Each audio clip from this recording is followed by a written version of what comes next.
Are you getting frustrated with what to feed a teenager who's always hungry?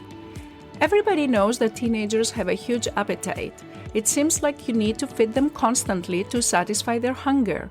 It's even more difficult where teenagers who struggle with their weight truly want to make changes, like cut down on junk food or stop overeating, and they can't.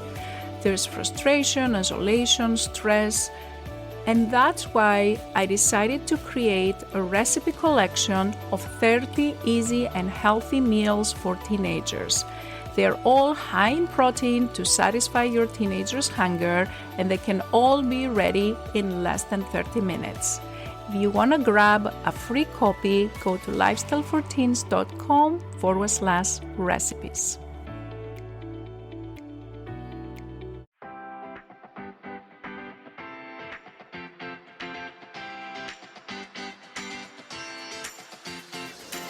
This is the Lifestyle and Weight Loss for Teens podcast.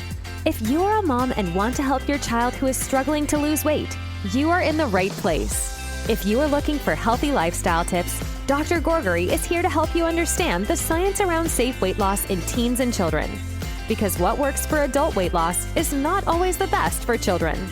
This podcast is for educational purposes only. Dr. Gourgari does not provide medical, psychological, or nutrition therapy advice. You should not use this information to diagnose or treat any health problems without consulting your own medical practitioner. And now, your host, Dr. Jenny Gourgari.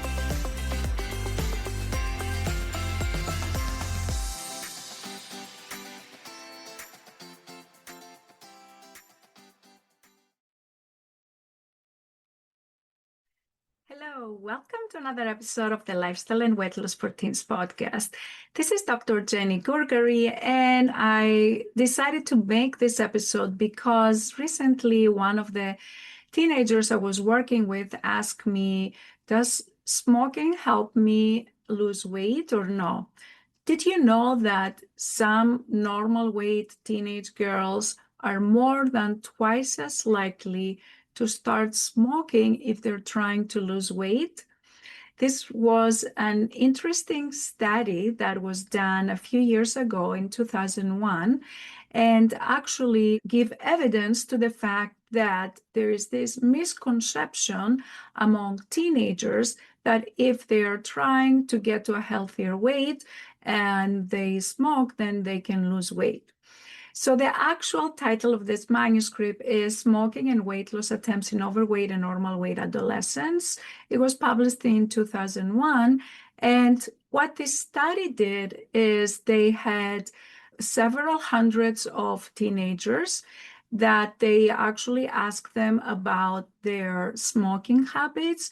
And not only did they ask them about the smoking habits, they actually took a blood sample and measure the nicotine levels. So there was like 1,132 teenagers between the ages of 12 to 18 years old.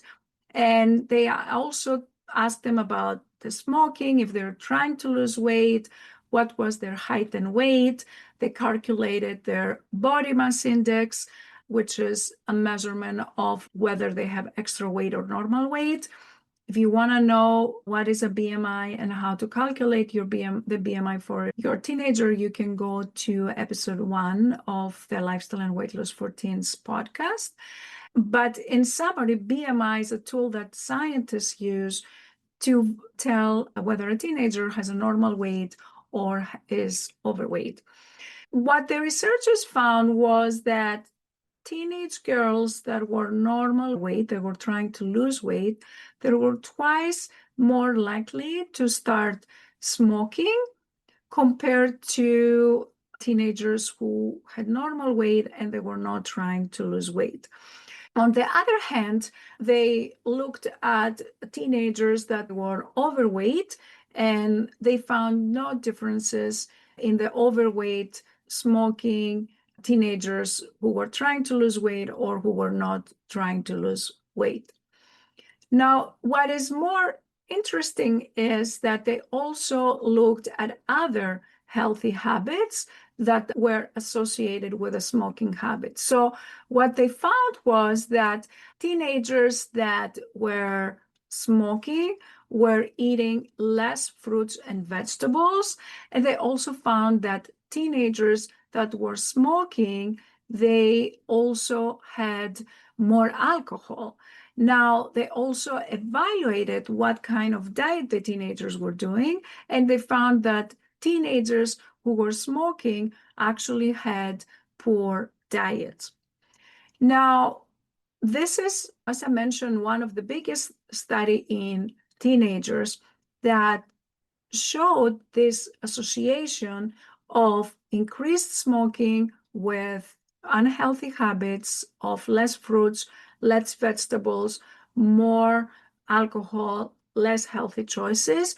And more importantly, the girls that were smoking were not different than the girls that were not smoking and they were trying to lose weight. So smoking does not work as a method to decrease the weight in teenagers. That is what this study suggests. And another takeaway from this study is that teenagers have this misconception that if you start smoking, you will lose weight, because when adults stop smoking, there is an associated 3 to 5 kilograms weight gain. So it is true that there is weight gain associated with smoking cessation, but the opposite is not true. If you are smoking, that doesn't lead to weight loss. If you stop smoking, there may be weight regain, because as a method to overcome this addiction, a lot of people turn to food to satisfy the emotional reasons that led to smoking the first place. It's a different mechanism versus if gaining weight versus if you are losing weight.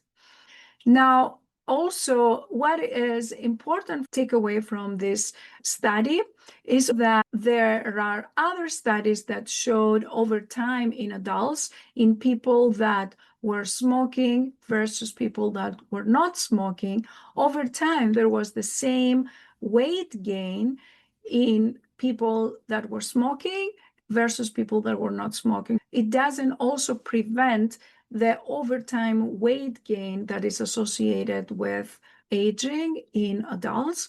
We did not have data from this particular study in adolescents on what happens over time, but this is a good take-home message that smoking not only doesn't lead to weight loss, but it also doesn't prevent weight gain in the future. So if you're a teenager listening to this and you're smoking in an effort to lose weight, it doesn't work. The question is, what is another alternative? My approach to alternative is to build healthy habits that are sustainable and give you not only healthy weight, but they also preventing you from cardiovascular disease that is associated with smoking, high cholesterol, strokes and heart attacks in the future, lung disease, cancer, and all those things. So the easiest and healthier approach for weight loss in teenagers would be to build a healthy lifestyle that is associated with healthy habits, good nutrition, fruits and vegetables, limited processed food, limiting sugar, increasing the exercise, sleeping more, and managing your emotions. If you want to get 30 free recipes that are high in protein and can be ready in less than 30 minutes for teenagers, you can go to lifestyleforteens.com/recipes to download that free resource. And you can also check on free resources for some other free help. I hope that was helpful. I'll talk to you soon.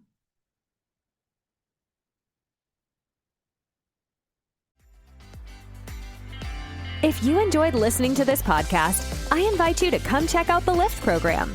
It's Dr. Gourgari's 12-week coaching program for teens and their moms, where we take all this information, we apply it to your daily life, and we work together so your teenager learns how to create a healthy lifestyle so they can feel happier, more confident, less stressed, and love their body again.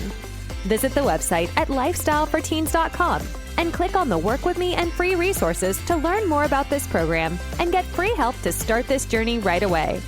Thanks for tuning in, and we'll catch you in the next episode of Lifestyle and Weight Loss for Teens.